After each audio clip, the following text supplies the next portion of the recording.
Lamar University, a light to better future. We have a logo that the emblem of Lamora University features a shield divided into four sections: an open book for knowledge, the medical caduceus for healthcare, healing hands for compassion, and a stethoscope for medical practice. It is surrounded by a laurel wreath symbolizing achievement and stars for aspiration. A pink ribbon for the university name reflects empathy and modernity, emphasizing the institution focus on medical education, excellence, and compassionate care. We have programs available: medical technology, nursing, psychology, pharmacy, and then the mascot. The mascot embodies the idea of student as future healthcare leaders, reflecting both the intellectual and practical aspects of the medical field, while fostering and welcoming the inclusive image for the university.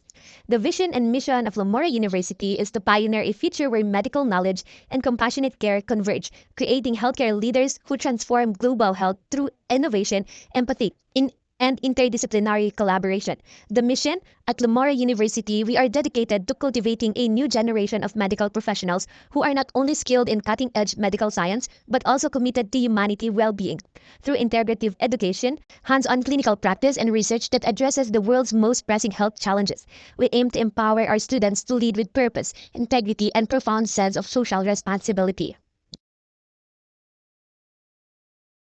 Hello guys! Welcome to Lamora University. So ayan, papasok na tayo sa aming gate. Dito ang gate ng Lamora University. And makikita mo pagpasok ang aming munting fountain. Then pagtingin mo dito sa gilid, merong mga puno and may tambayan ng mga students namin. So ganun din sa kabila. Kaya pumasok na tayo sa aming ground. So dito sa aming ground, makikita mo sa ground ang name ng university ko, which is the Lamora University. Makikita rin natin dito yung aming stage with the flag of the Philippines. Ayan. So, pumasok na tayo sa main entrance.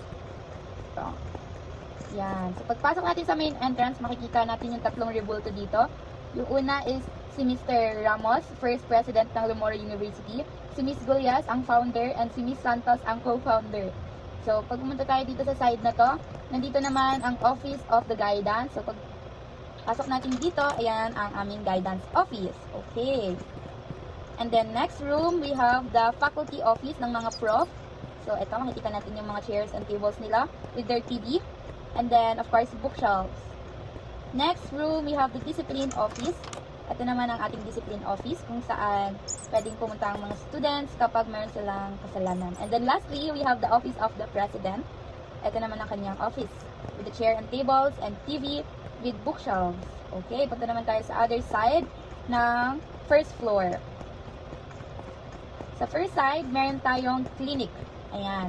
Sa clinic natin, nandito yung mga beds kung saan pwede magpahinga yung mga students natin. Ito. Ayan. So next, papasok tayo sa aming registrar office. Ito yung office of the registrar. So wala siyang pintuan sa labas. So dito kakapasok. And ang pwede lang dyan ay yung mga accounting namin na members. So dito makikita yung pila for bayad ng tuition, count cashier 1, cashier 2, cashier 3, and cashier 4 para makapag-accommodate kami ng maraming students. And then, akyat naman tayo sa second floor. Pwede ka sa right, pwede ka sa left. So, dito tayo aakyat. Sa second floor natin, we have our canteen. Ayan. So, dito sa canteen, kung saan pwede kumain yung mga students. Ayan. Dito yung aming counter ng canteen. Ayan, makikita nyo rin yung view sa labas. And then, of course, dito meron kaming mini canteen din. Pero yan, pwede sila dito kumain. And then, lastly, sa second floor, we have our library room. So, dito tayo sa entrance dumaan. Ayan. Okay, so dito bawal lang maingay, and then marami kaming naka-equip na mga books, and then meron kami dito library office kung saan pwedeng kumuha ng mga gift card. Okay, tayo na sa exit. So akyat naman tayo sa third floor. Sa third floor we have the pharma floor or pharma department. So ayan, makikita natin marami kaming room. We have 8 rooms side to side, and then dito tayo sa room 304. Okay, so ganito ang classroom ng pharma. Bookshelves, kanilang green board, and then mga paintings dito, and then of course bintana para sa labas. And then ayan, makikita natin yung room 1, room 2, room 3, room 4, 5, 6, 7, and 8. Tapos dito pwede naman tumambay ang mga pharma department o pang mag-aral. Ayan, so take time para ilibutin ang third floor. Okay, next we have third floor. Ang third floor naman ay for medtech department. Ayan, medtech department, makikita natin. So, of course, we have also 8 rooms. Dito tayo sa Med 404. So, yan. Katulad sa baba, ganito lang din. Merong blackboard, of course, painting, tapos ang aming munting bintana. So, ayan, kaya mag-accommodate niya ng maraming students. So, pagtingin mo dito sa kabila, dito mag-start ang room 401 hanggang 404, then 405 hanggang 408. So, makikita naman natin dito ang MedTech laboratory. Ayan, for MedTech. Ayan ang laboratory nila. Ayan. Okay. Next, akyat naman tayo sa next floor. Next floor, we have the nursing department. Ayan, nursing department. So, sa nursing department, we also have 8 rooms. Dito tayo sa 504. Sa 504, makikita natin ang room for nursing department. Ayan. With blackboard, bintana, and then also paintings. Then, katulad din sa mga baba, nandito ang room 1 hanggang 4. Then, sa kabila is the room 5 hanggang 8. And then, makikita naman natin dito yung mga balcony. Yan, yung balcony para makapahinga ang mga estudyante. Makikita natin yan, ang overlooking naming balcony. Next floor, we have the psych department. Okay, dito, yan ang aming psych department. Meron ding room 1 to 8. So, dito tayo sa room 604. Sa 604, katulad lang sa baba, may blackboard, may bintana, and also yung mga students.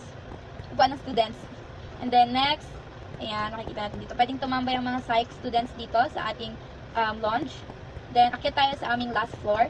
Ang last floor naman is for sports. Ayan, so, dito makikita natin ang volleyball court. Then, next is our basketball court. Ito naman ang aming basketball court. Ayan. Okay, so dito gagawin ang intrams and such na kailangan ng mga extra activities. So, ayan, baba na tayo. Okay, dito na tayo sa first floor again.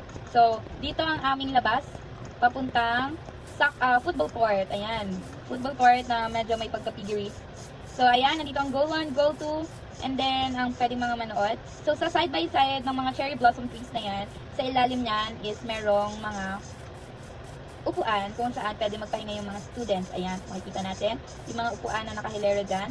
Ayan, dito magpapahinga ang mga students. And then, paglabas niyan is yung ating front na. Okay, so makikita natin yung front building natin. Nakalagay, Lumora Heart. Okay, so dito nagtatapos ang aming presentation about sa Lumora University. So, I do hope that you like my university.